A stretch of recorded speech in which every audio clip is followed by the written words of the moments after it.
Alright, so I'm hoping this video works. This is take 2. My phone has a mic at some point and I do not know where that is located. So because I don't know where it's located, my voice is going in and out.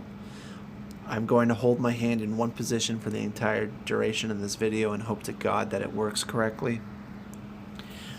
I was asked to make a short video about gear sets. So every time, well, gear sets and legendary skills.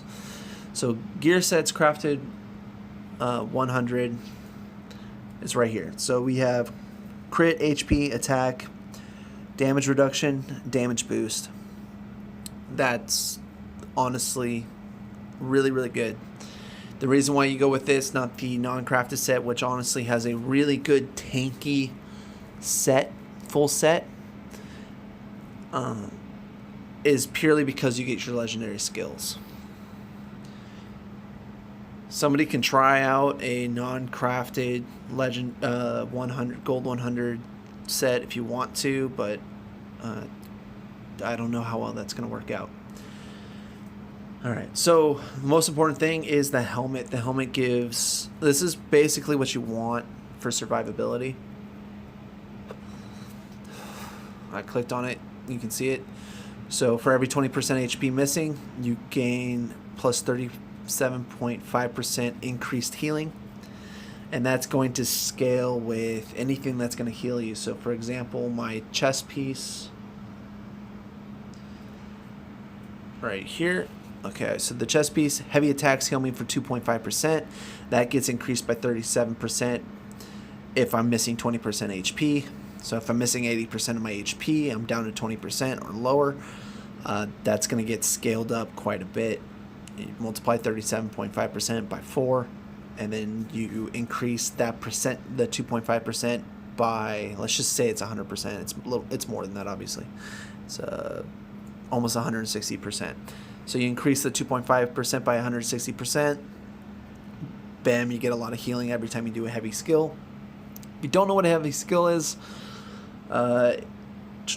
it's the middle row right here. Heavy skill, heavy skill, heavy skill, heavy skill. All heavy skills. Alright. Now we're going to go with weapon. So my weapon I just got, it's great. It increases my healing effect by an additional 75.9%. Yes, they stack. I get a lot of healing. This weapon also makes it so that every single time I do an attack of any scale, I get healed by 0.2875% of my HP. Okay. And then that scales with the 75.9%, and that also scales with the helmet, which is another 37%. So yes, I heal for a lot. All my gear, except for my boots and my legs, have healing on them. My shoulders make it so if my legendary skill is filled up, ultimate skill is filled up at 100%, instead of me using my ult, it will register that and it will heal me for 6.4%. Come on, there we go. 6.44% of my HP. That's going to scale with the increased healing effect. So in other words, if I'm about to die and my ultimate's full, I get a full free heal to max. Oh, that burnt out. Okay, so that's nice. And then my gloves is every time I take physical damage, I get healed. My boots are really important because boots are the only thing that can increase legendary skill levels. So this one increases my weapon. So my weapon doesn't actually give me plus 75% increased healing effect. It gives me probably around 85% instead of 75. It's hard to judge, but it gives me quite a bit more. And then, so this is my healing set. All heals. My legs never change because I don't have any others to choose from. This is initiative skill hits deal an extra 2.8%. So basically, my first opening attack literally takes 2.8% of my enemy's HP away from them. And initiative skill attacks is the first time you hit somebody. So if you were running up to your opponent and you hit your charge, my charge would then do an additional 2.8% damage to the health pool of my enemy. That's how initiative skills work. And yeah, let's talk about some others. Okay, so here's some other stuff. So if I go to my bags, I have a few pieces of gear. So there's other boots. The boots can be a level increase to either a single item or to all items, or it could be this, which is nice for when you're working with members. So it increases damage dealt by all allies by 1.5%, and it reduces damage taken by 1.15%. It's unstackable. That means that you can't have everybody in your group with it and everybody gets a huge buff. It doesn't work like that. But if you have 2 people in your party of 5, now everybody's getting 1.5%. Sort of nice, sort of cool, not as good as just flat out increasing either one item.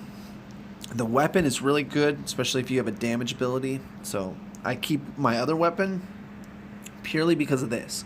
So damage boost level 5, power burst, which is what this is called, what the effect is called, increases damage by 15%. For 5 seconds, once per 18 seconds. So every 18 seconds, I'm getting a plus 15% damage increase.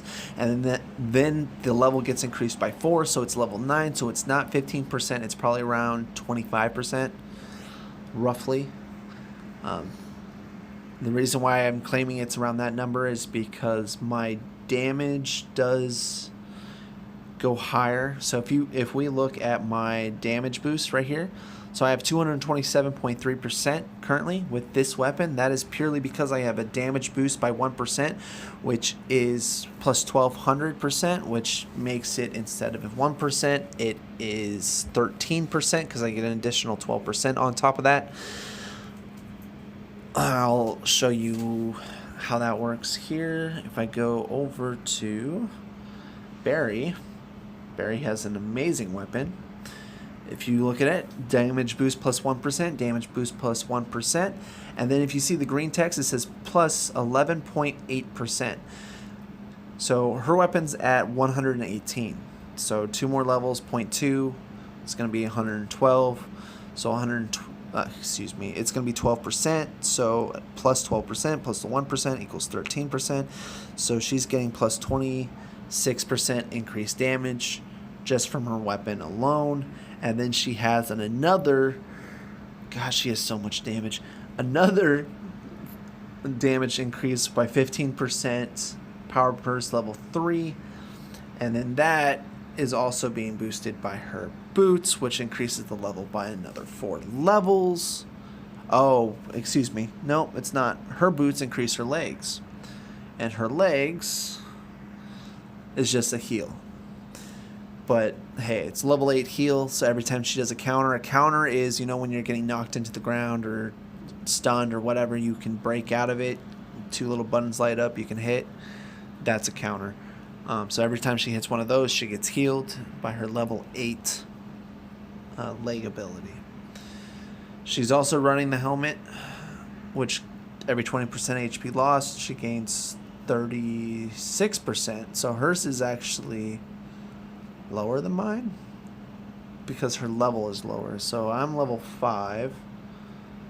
Let's just go back to me.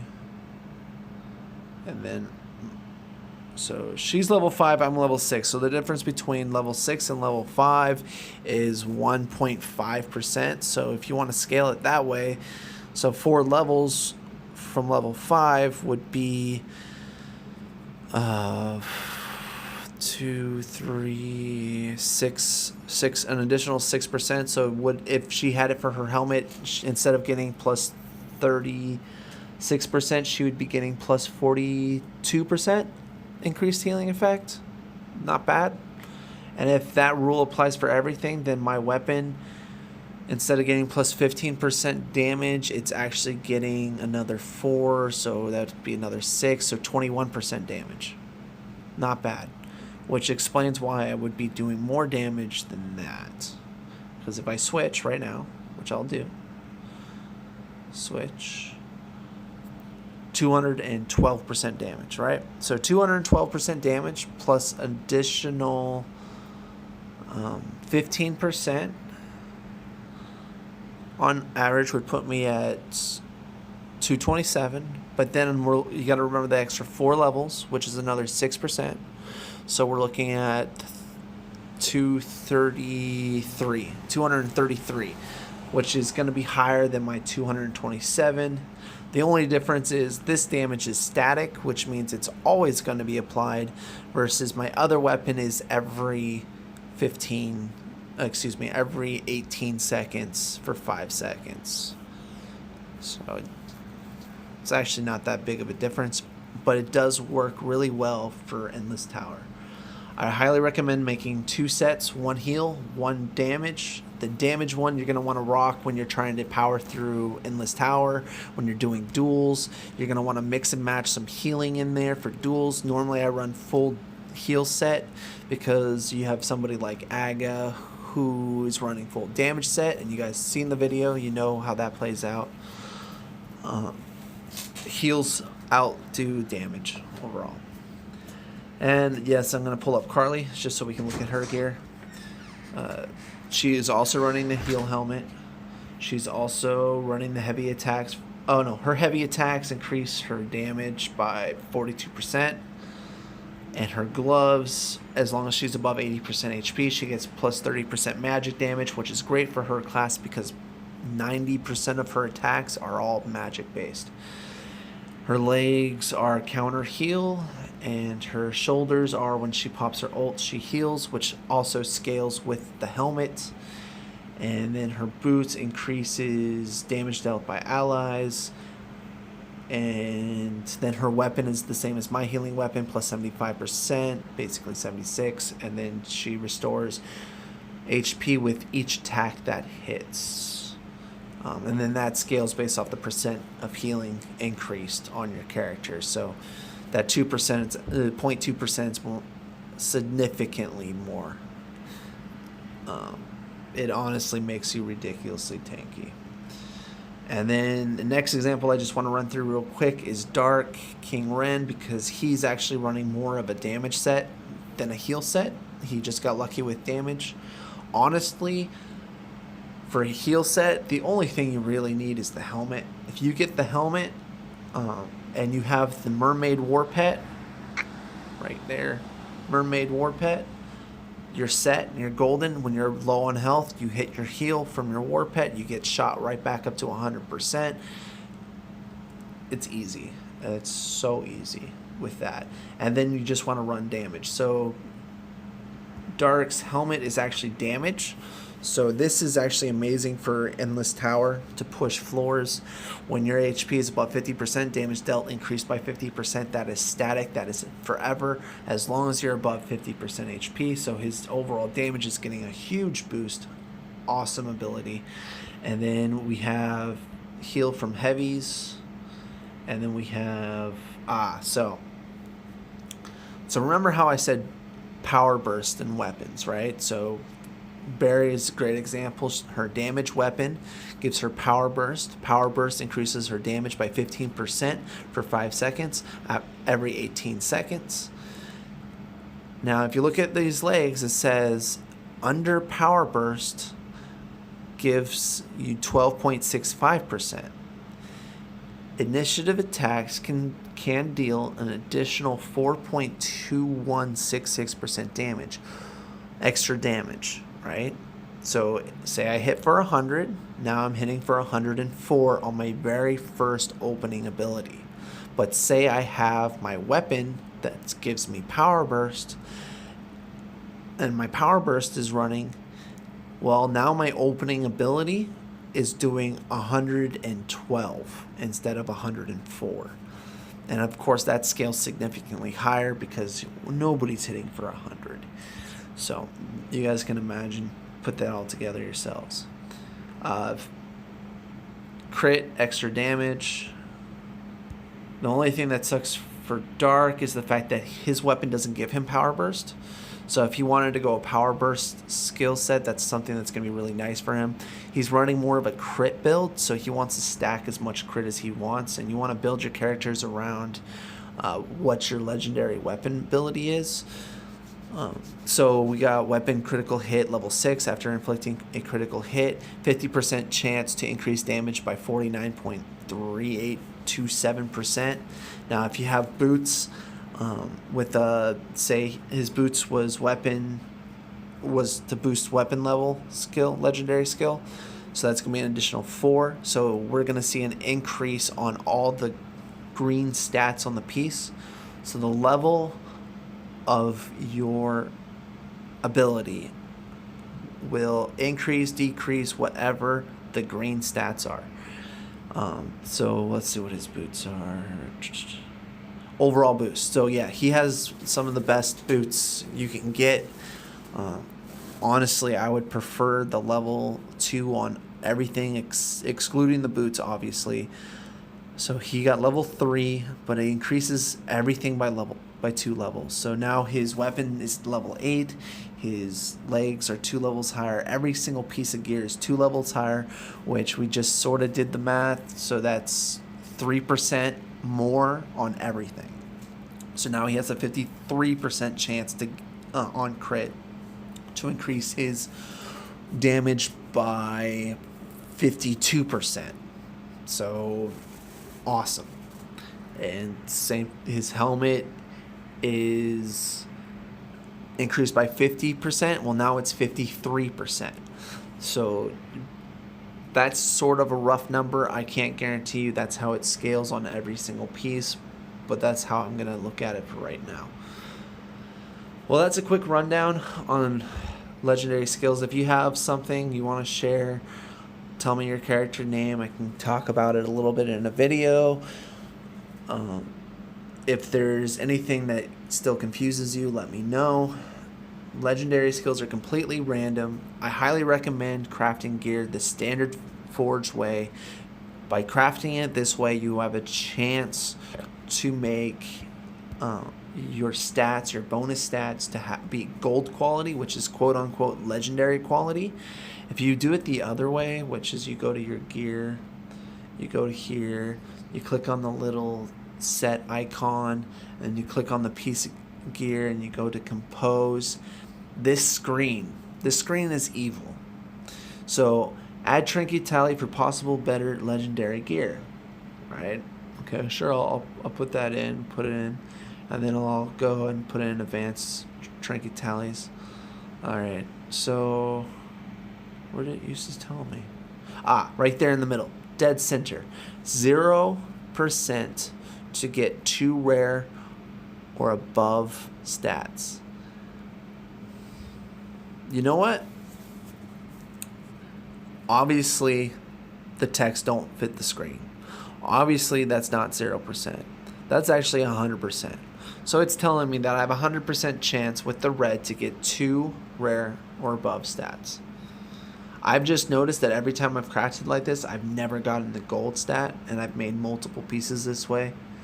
And then I go and make it the random way, and it's freaking gold. Like almost every time I do it the random way, I've seen a gold stat. Yeah. See, it's a 100% chance to get a rare or above stat. It has nothing to do with the amount of stats you're getting.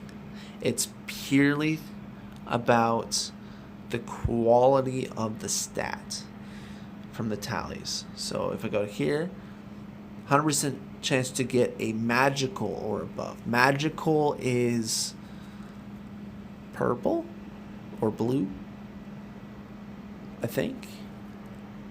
But red, 2 rare stats. So rare is no. I don't know what the stat is, what defines a magical stat and a rare stat. There's nothing that actually does it, and honestly, I'm not willing to waste the scroll on a piece of gear to find out. It may be the fact a rare stat might be quote-unquote No, because I've used it on everything.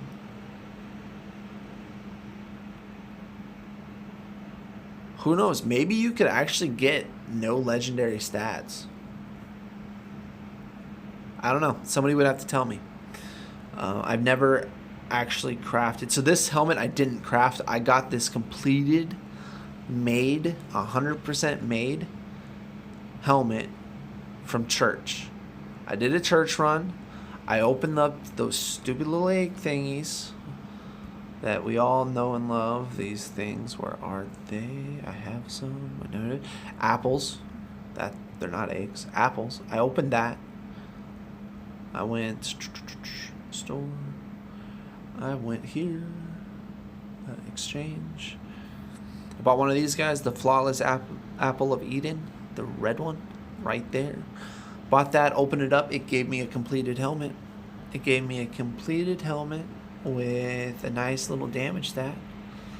It's level 1, but it's a 1-star, level 1. It's just free, so I get a 20% increase in damage. I'll take it. It doesn't hurt me to use that for Endless Tower. It's just more damage. It lets me get further. Yeah, so church is nice, sorta. It's really, really bad RNG. The reason why I even did church so much is because I had like 300 of those badges from the recharge event like a week ago. Let's see. Good, I still got rank 2. That's good. Alright, so that's the end of this video. Again, questions, concerns, comments, confusion, post in Discord, message me. If you post in Discord, that's even better, because then everybody can see your question, and then if somebody has the same question, I don't have to keep answering it over and over again. Let me know. Hopefully this covered it. Yeah, I can't think of anything else. So let me know, guys. Bye.